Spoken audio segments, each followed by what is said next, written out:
Hello बच्चे लोग, कैसे हो सब? बिल्कुल ठीक ठाक। आज हम लोग पढ़ने वाले हैं IUPAC nomenclature of carboxylic acid. ठीक है, तो कार्बोक्सिलिक एसिड का नॉमेनक्लेचर पढ़ेंगे। ये क्लास 11 का कोर्स है, क्लास 11th का, और यूनिट 12।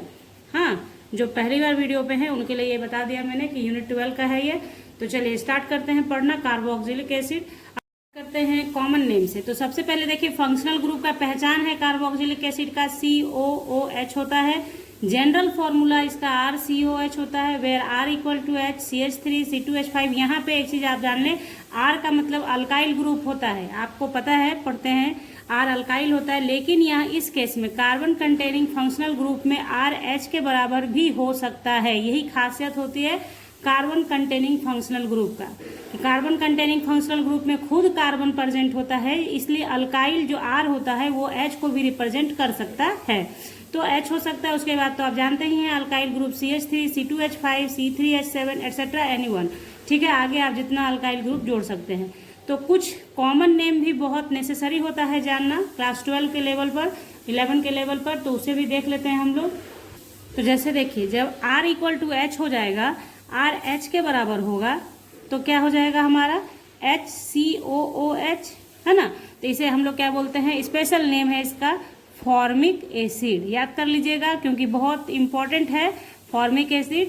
चींटियों के काटने से जो इंजेक्ट होता है बॉडी में वो क्या होता है, फॉर्मिक एसिड होता है। जब R की जगह CH3 होगा तो उसे बोलते हैं एसिटिक एसिड। वेनिगर में यूज होता है, वेनिगर इसी का रहता है, एसिटिक एसिड। तो कुछ कॉमन नेम बहुत पॉपुलर होते हैं, इसलिए आपको जानना चाहिए। और एल्डिहाइड वाला वीडियो आपने देखा होगा तो उसमें भी बताया था मैंने कि जब H वाला होता है तो फॉर्मल डिहाइड होता है, CH3 वाला होता है तो एसिटल डिहाइड होता है। तो उसी तरीके से यहाँ पे एसिटिक एसिड हो गया। उस तरीके से अगर आगे बढ़ते हैं हम लोग CH3CH2COOH, तो इसे बोलते हैं प्रोपायोनिक एसिड, प्रोपायोनिक एसिड।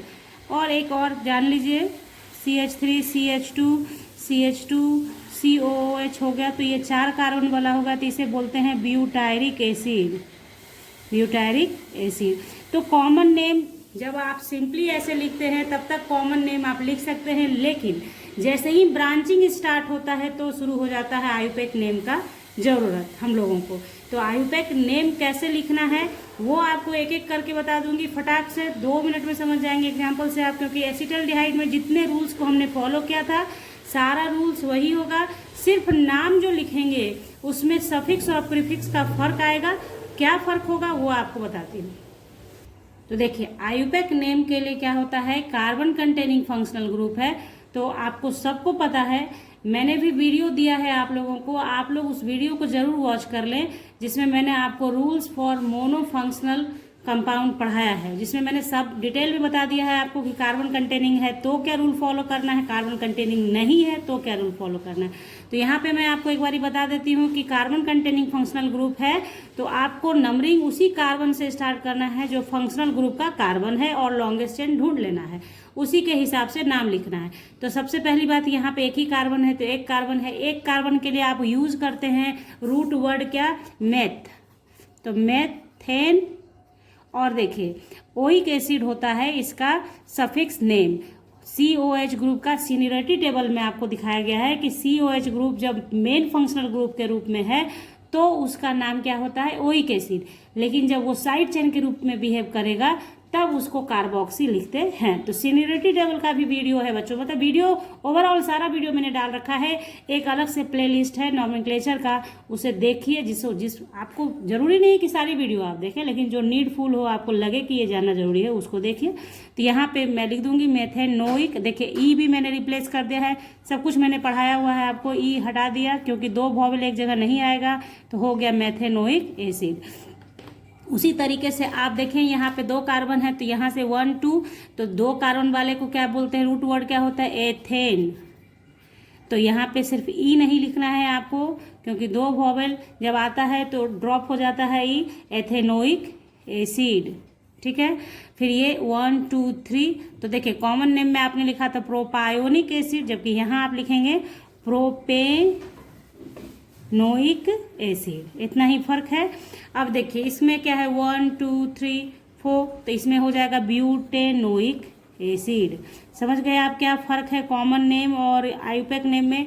आयुपैक नेम जो होता है ना, कि जो रूल आप पढ़ते हैं, जो रूल कि अल्केन का रूट वर्ड है तो वो उसी पर चलता है, मतलब ये आयुपैक नेम होता है, इंटरनेशनल नेम होता है, हर एक जगह पे वह एक समान होता है इंटरनेशनली।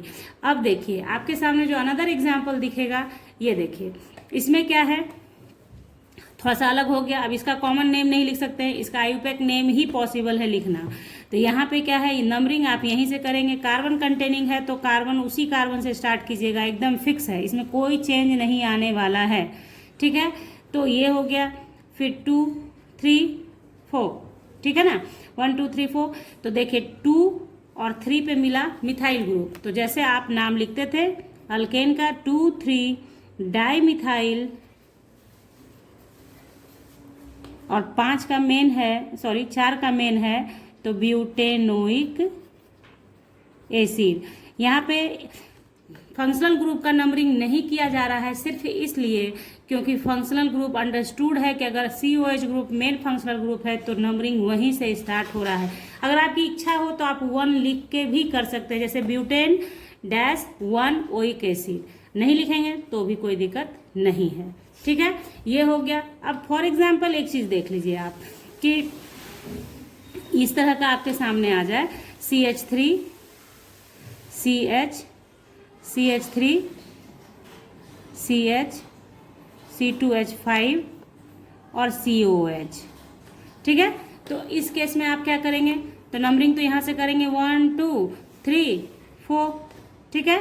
उसके बाद क्या है, आप नाम अल्फ़ाबेटिकली लिखेंगे, बस अल्फ़ाबेटिकली लिखना है, 2 इथाइल 3 मिथाइल ब्यूटेनोइक एसिड, ठीक है। तो लिखिए, मैं लिख रही हूँ यहाँ पे, आप भी अपना लिख लें, 2 इथाइल 3 मिथाइल। आप समझ गए कैसे कैसे करना है, जब एक फंक्शनल ग्रुप रहेगा तब। 2 इथाइल 3 मिथाइल ब्यूटेनोइक एसिड, दिख रहा है आप लोगों को, बोल भी रही हूँ मैं, आप उसको सुन के भी कर सकते हैं, ओके। नाउ चलिए आगे बढ़ते हैं हम लोग। तो यहाँ देखिए एक और एग्जाम्पल आप देखें, यहाँ पे ऐसा है, तो नंबरिंग यहाँ से स्टार्ट करेंगे। आप एकदम फिक्स कर लीजिए कि कार्बन कंटेनिंग फंक्शनल ग्रुप है तो नंबरिंग उसी से स्टार्ट होना है। 1 2 3, लॉन्गेस्ट चेन इधर जाके मिलेगा, 3 4 5 6 एंड 7। तो अल्फ़ाबेटिकली आपको नाम लिखना होता है, ये अल्केन में पढ़ाया गया रूल है, रूल कभी नहीं बदलेगा। जो ब्रांच चेन अल्केन आपने पढ़ा हुआ है उसमें जो भी रूल आपने पढ़ा है सब्स्टिट्यूएंट को नंबरिंग देने को लेकर, जो भी है रूल सारा यहाँ भी फॉलो होता है, इसलिए सबसे पहले उसको पढ़ाया जाता है। तो आप कैसे नाम लिखेंगे, 5 इथाइल, ठीक है, उसके बाद 3 पे मिथाइल है हमारा और 6 पे मिथाइल है, तो 3 6 डाई मिथाइल हो गया। और मेन चेन कितने का है, 7 का, तो हेप्टेनोइक एसिड, क्लियर। तो ये तो हो गया जब तक आपके पास मात्र एक COH ग्रुप रहेगा तब का काम। लेकिन जैसे ही सेकंड नंबर आएगा कि मान लिया कि चेन के अंदर 2 COH ग्रुप है, तो क्या करना होगा हम लोगों को, तो जब ऐसा कंडीशन आएगा तो दोनों कार्बन को, फंक्शनल ग्रुप के दोनों कार्बन को काउंट करेंगे मेन चेन में और फिर नाम लिखेंगे डाईओइक एसिड, कुछ नहीं, वही चीज़ है, कोई फर्क नहीं पड़ता। जैसे मान लो कि ऐसा है, ठीक है, तो ये तो 1 हो गया, ये 2 हो गया, तो इसका नाम आप ऐसे लिख सकते हैं, 2 कार्बन का है, एथेन होगा ही होगा। और अब एथेन पूरा लिखाएगा क्योंकि डाई वर्ड आएगा इसमें, क्योंकि 2 है, तो एथेन डाईओइक एसिड भी लिखेंगे तो सही है, एथेन डाईओइक एसिड ये भी सही। अगर कुछ बच्चे ऐसा लिखेंगे एथेन 1 2 डाईओइक एसिड, तो ये भी सही है, कोई प्रॉब्लम नहीं है। नॉमेनक्लेचर के अंदर होता है बच्चों की 1-2 तरीका लिखने का आ जाता है, कहीं कहीं पे दोनों ही सही होता है, लेकिन अगर आपको ये आदत बना लेनी है कि नंबरिंग डाल के ही लिखना है तो वो आपके लिए प्रीफरेबल होता है, क्योंकि वो हर जगह वैलिड होता है। तो कोशिश करें अगर नंबरिंग देना है तो दे के लिखें, अदरवाइज गलत नहीं होगा, ठीक है। लेकिन अब देखिए नेक्स्ट देखते हैं हम लोग इसी में। अब मान लीजिए तो सबसे सिंपल था, अब कुछ अलग करते हैं हम लोग थोड़ा सा, तो देखते हैं एग्जाम्पल। मान लो example COH CH CH3 CH2 numbering मैंने जैसे ही लिखा आपको बनाना है फटाक से, अगर आप देख रहे हैं तो कीजिए इस काम को। इतना किया आपने, अब नंबरिंग कर लीजिए। नंबरिंग आप देखिए यहाँ पे 2 COH ग्रुप है, दोनों को काउंट करना है मेन में, इसको छोड़ना नहीं है, दोनों को मेन में ही ले लेना है। अब बारी आती है नंबरिंग की। नंबरिंग किधर से करना होगा, 1 2 3 1 2, तो इधर से जब हम लोग चलेंगे तो 1 2 3 पे मिलेगा मिथाइल, जबकि इधर से जब आप चलेंगे तो 1 2 पे ही मिलेगा मिथाइल। ठीक है, तो वो लोएस्ट नंबरिंग रूल आपको फॉलो करना है कि ये तो तय है कि यहाँ से चल के यहाँ आना है या यहाँ से चल के यहाँ जाना है, लॉन्गेस्ट चेन यही है, और दोनों फंक्शनल ग्रुप को काउंट करना है इन मेन चेन। लेकिन नंबरिंग की बात है तो यहाँ पे नंबरिंग में क्या है कि 3rd नंबर पे मिथाइल मिलेगा, जबकि यहाँ 2nd पे मिल जाएगा हम लोगों को। तो क्या करना है हम लोगों को, नंबरिंग यहाँ से करना है 1 2 3 4 5 6। अब आप नाम लिख लें इसका, तो आप देखें 2 पे आपका मिथाइल है और 4 पे मिथाइल है। थोड़ा ध्यान रखिए कि 2 पे है और 4 पे है, तो ये चीज़ आपको क्लियर लिखना होता है, अदरवाइज नंबरिंग गलत तो सब गलत। 2 4 डाई मिथाइल और 6 का मेन चेन है आपका, तो हेक्सेन लिखेंगे आप, पूरा हेक्सेन लिखेंगे, 1 6 लिखेंगे और डाई ओइक एसिड लिखेंगे। कोई प्रॉब्लम? ठीक है, तो कोई दिक्कत नहीं है। यानी कि एक था तो उसमें भी बता दिया मैंने, अगर 2 फंक्शनल ग्रुप है तो आपको दोनों को काउंट करना है मेन चेन में। बाकी सारा लिखने का तरीका में जो भी है आप देख रहे हैं एग्जाम्पल में क्या क्या आ रहा है आपके सामने। एक अनदर एग्जाम्पल आप ले लें, suppose that CH3 CH2 CH COOH, मान लीजिए कि ऐसा कुछ आपके सामने आ जाए। हाँ, CH2 CH2 CH3, तो इस केस में क्या करेंगे, इस केस का क्या काम करेंगे, मेन फंक्शनल ग्रुप है तो एक फंक्शनल ग्रुप से चल के दूसरे के पास आना है। तो नंबरिंग आप जो करेंगे, तो नंबरिंग देखिए यहाँ पे क्या है, जब यहाँ से चलेंगे आप तो इधर इथाइल ग्रुप है, जबकि यहाँ से चलेंगे इधर प्रोपाइल ग्रुप है, दोनों ही सेम पोजीशन पाएगा। इधर से चलोगे तो 1 से 2 पे प्रोपाइल आ जाएगा, इधर से चलोगे तो 1 से 2 पे इथाइल आएगा। तो अब आपको अल्फ़ाबेटिकल ऑर्डर में जो पहले आता है उसको लोएस्ट नंबर देना होता है। जब ऐसा कंडीशन आ जाता है कि दोनों तरफ से चले तो सब्स्टिट्यूएंट सेम पोजीशन पे मिलता है, तब प्रेफरेंस किसको देते हैं, जो अल्फ़ाबेटिकली पहले आता है। तो इथाइल पहले आता है, इसलिए आपको नंबरिंग यहाँ से करनी है 1 2 3 4। ठीक है, और अब इसका नाम लिख लेना है हम लोगों को। देखिए क्या लिखोगे आप लोग, 2 ethyl 3 propyl butane 1 4 dioic acid. Clear? ठीक है, तो ये हो गया हमारा क्या भाई, सब कुछ आपने देख लिया कि 2 वाला है, तो फिर आपको नंबरिंग कैसे करनी है, क्या करना है, सब्स्टिट्यूएंट को कैसे पहचानना है कि अल्फ़ाबेटिकली पहले कौन आता है, उसके अकॉर्डिंग आपको करना है। अब बारी आती है कि ऐसा हो जाए सम केस में कि 2 से ज़्यादा हो जाए, COH ग्रुप यानी फंक्शनल ग्रुप 2 से ज़्यादा हो जाए, तो किसी 2 को तो आप मेन चेन में ले लेंगे, लेकिन एक जो होगा वो साइड चेन के रूप में रह जाएगा, है ना। जो एक होगा वो साइड चेन के रूप में रहेगा, और जो साइड चेन के रूप में रहेगा तो उसका प्रीफिक्स यूज करेंगे जो बोलते हैं कार्बोक्सी। बात आ गई समझ में आपके, कार्बोक्सी। तो जैसे सपोज कीजिए आप, अगर ऐसा कुछ है आपके पास एग्जाम्पल, देखिए CH COH और ऐसा, क्लियर। तो इसमें क्या होगा, किसी 2 को ही मेन चेन में हम लोग ले पाएंगे, बाकी तो एक साइड चेन के रूप में ही रह जाएगा। तो इसमें आप देखिए 1 2 3 या 1 2 3, तो मान लिया 1 2 3, क्लियर। तो ये 2 तो मेन हो गया, तो डाइओइक एसिड हो जाएगा, और ये जो रेस्ट बच जाएगा ये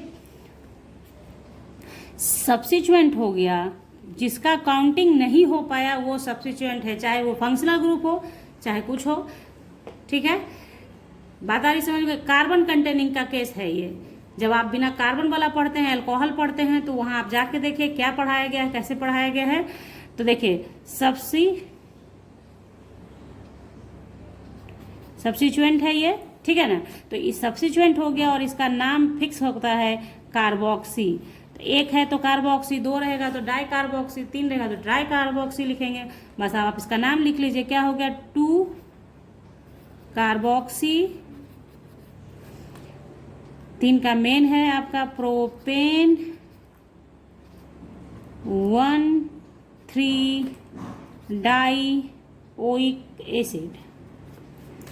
क्लियर, कोई दिक्कत नहीं। 3 वाला भी केस आप समझ चुके हैं। बस करना क्या होता है कि 3 वाले केस में आपको उसी 2 को लेना है मेन में, जिससे कि लॉन्गेस्ट चेन आपका मिल जाएगा। अनदर एग्जांपल मैं आपको बता देती हूँ। यहाँ पे सिर्फ आपको बताना था कि जो साइड चेन के रूप में रहेगा उसका नाम क्या हो जाएगा, कार्बोक्सी हो जाएगा। तो देखिए ये एग्जाम्पल अगर है हमारा, तो इसमें क्या होगा, हमारा लॉन्गेस्ट चेन कौन बनेगा। हाँ, ये कहा मैंने आपको, अगर 2 से ज़्यादा है तो 2 को मेन चेन में लीजिए और एक रेस्ट रह जाएगा, ठीक है। तो इस केस में आप जब देखेंगे तो ये लंबा चेन है हमारा, ऐसे नहीं चलेंगे कि ये ऐसे ले लेंगे, ऐसा नहीं। लंबा ये लॉन्गेस्ट चेन हमारा कौन बनेगा, ये बनेगा, है ना। क्लियर। तो और नंबरिंग कहाँ से करेंगे, ओबियस है, यहाँ से करेंगे। 1 2 3, 3 पे ये मिल रहा है, 4 5 6, तो 3 पे कार्बोक्सी मिल गया हमें, तो 3 कार्बोक्सी, ओके। और उसके बाद 6 का मेन चेन है तो हेक्सेन 1 6 डाइओइक एसिड। क्लियर, ये हो गया हमारा। अब इसी में आप मान लीजिए कि आपके सामने इस टाइप का कुछ आ जाए कि सपोज दैट COOH है, इसी में आप ऐसे कर लो, CH CH3 CH, यहाँ पे भी एक CH3 डाल लो, कुछ भी आप कर सकते हैं। सिर्फ नॉमेनक्लेचर का यही खासियत है, आपने एक लाइन भी खींच दिया तो वो भी एक कंपाउंड ही हो जाता है, ये नहीं होगा क्योंकि कार्बन टेट्रावेलेंट ही होता है। तो CH2 CH2 COH, ठीक है। तो ये चीज़ है कि आप कुछ भी लिखें और उसका आप सिर्फ रूल के हिसाब से नाम लिखने की कोशिश करें। अगर लिख लिया आपने तो आपने सही किया है सारा काम, ठीक है। तो नंबरिंग यहाँ से किया 1 2 3 4 5 6, तो आपका 2 पे है मिथाइल, 3 पे है मिथाइल और 3 पे ही है कार्बोक्सी। तो आप देखिए 2 3 डाई मिथाइल यानी मिथाइल होगा, डाई तो लिया नहीं जाता है अल्फाबेट में, डाई ट्राई को अल्फाबेट में काउंट नहीं करते हैं, ये आपको पता है। तो क्या करना है कि हम लोग कार्बोक्सी को पहले लिखेंगे, 3 कार्बोक्सी, हाँ, उसके बाद 2 3 डाईमिथाइल, ठीक है, हेक्सेन 1 6 डाइओइक एसिड। क्लियर हो गया आपका। अब देखिए अनदर एग्जाम्पल, एक और एग्जाम्पल देखिए। मैक्सिमम मैं आपको कोशिश करूंगी हर एक तरह का जो भी डाउट बच्चे के मन में रह जाता है वो सारा क्लियर हो जाए। अब आप देखिए एक एग्जाम्पल आप लें, इस तरह से कोई लिख दे आपको और दे दे, बस क्लास 11 के बच्चे थोड़े परेशान हो जाते हैं, अरे इसको कैसे करेंगे नंबरिंग, इसको कैसे बनाएंगे। तो इसमें देखिए एक तो ट्रिक है, पहले यहाँ 1 डाला आपने, ये 4 है तो ये 5 हो गया और ये 6, उसके बाद आप नाम लिख लीजिए। और अगर नहीं आता है आपको उस तरीके से सिंपली, तो सिंपली ऐसे कीजिए, 1 ये है तो COOH तो यही रहेगा, उसके बाद ये 4 टाइम्स है तो CH2 मतलब ब्रेक कर लीजिए इसको, CH2 और COH, उसके बाद नंबरिंग कर दीजिए 1 2 3 4 5 6। हुआ वही चीज़ सिमिलर, यहाँ 1 किया और ये 4 है तो 1 के बाद काउंट करोगे तो ये 5 ही ना मिलेगा और ये 6 हो गया। अब इसका नाम आप लिख लीजिए, इसका तो नाम इजी है, hexane 1 6 dioic acid, oic acid. Clear. अब आपको एक होमवर्क देती हूँ, अगर आप वीडियो देख रहे हैं, पूरा देख रहे हैं, तो आप इसका होमवर्क बना के दीजिएगा आंसर, ठीक है। ये बना के, ये आपका एच वर्क हुआ, इसका होमवर्क करके आप लोग अगर पूरी वीडियो देखते हैं, वॉच करते हैं आप लोग, तो इसका आंसर कमेंट सेक्शन में बताइएगा। और ये बताइएगा कि आपके समझ में आ रहा है नॉमेनक्लेचर या नहीं, आपके लिए आसान है या नहीं, ज़रूर कमेंट किया कीजिए बच्चों। आपके कमेंट से, सिर्फ आपका कमेंट ही एक ऐसा माध्यम होता है जिससे ये लगता है कि वीडियो बनाना अच्छा है, कि आप लोगों को कुछ फ़ायदा मिल रहा है, कि बच्चे पढ़ रहे हैं इसके माध्यम से। तो बस कमेंट जरूर कीजिए, लाइक जरूर कीजिए अच्छा लगे तो, और चैनल को सब्सक्राइब कीजिए बेल आइकन के साथ, ताकि आपको वीडियोस की नोटिफिकेशन समय से मिले और आप उसका लाभ उठा सकें। मिलेंगे हम लोग नेक्स्ट क्लास में नेक्स्ट वीडियो के साथ, तब तक bye, thank you, take care, have a nice day.